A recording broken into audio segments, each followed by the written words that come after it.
The Kind-Hearted Daughter. Once upon a time, in the vibrant village of Abodo, nestled in the heart of Nigeria, lived a kind and gentle man named Papa Obi. His heart belonged entirely to his only daughter, Ada, a radiant soul whose laughter sounded like the tinkling of tiny bells and whose spirit was brighter than the midday sun. But joy was not always Ada's companion. Her mother passed away when she was just a little girl, leaving a quiet sadness in their home. Years later, hoping to restore warmth and balance, Papa Obi remarried. His new wife, Mama Nkechi, arrived with smiles and sweet words, but hidden beneath her charm was a heart colder than a harmattan night. She brought along her two daughters, Chika and Ngozi, both as lazy and mean-spirited as their mother. From that day forward, Ada's life changed. While Chika and Ngozi wore fine clothes and ate the best meals, Ada rose before dawn to fetch water, pounded yam until her arms ached, swept the compound spotless, and cooked for everyone, often eating nothing but scraps. If she paused even for a moment, Mama Nkechi would scold her harshly, calling her lazy and useless. Papa Obi, busy with farming and trade, never saw what went on behind closed doors.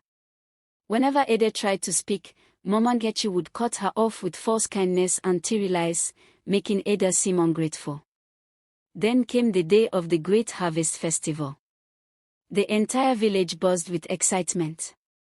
Chika and Ngozi spent days picking out clothes and adorning themselves in jewelry. But Ada, she was given a cruel task.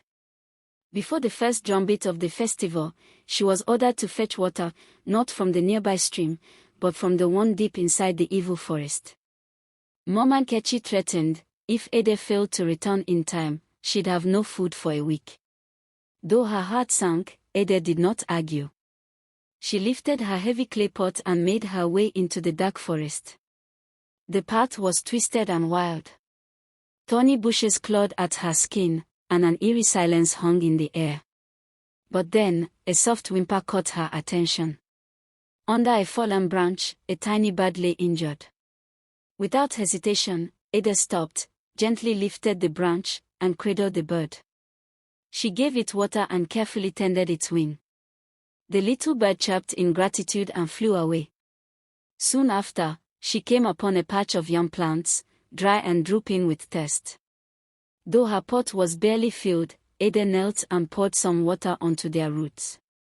Slowly, their leaves lifted, and the plants seemed to sigh in relief. Finally, Ada reached the stream. As she filled her pot, a wise old tortoise appeared from the shadows. He had seen everything. For her kindness, he offered a gift. "Do not set your pot down," he said, "until you reach the center of your compound." Ada bowed gratefully and made the long journey home. As the festival drums began to echo through the hills, Ada reached her compound, breathless and exhausted. Remembering the tortoise's words, she stepped to the center and gently placed her pot down. At once, a brilliant light burst forth. Out of the pot poured gold coins, shimmering cowrie shells, and the finest fabrics the village had ever seen. Mama Nkechi, Chika, and Ngozi rushed out, their eyes wide with greed. When Ada explained how she came to be blessed, Mama Nkechi wasted no time. She ordered her daughters to the evil forest with their biggest pots. But unlike Ada, they ignored a trapped squirrel. They kicked at wilting cassava plants. They mocked the idea of kindness.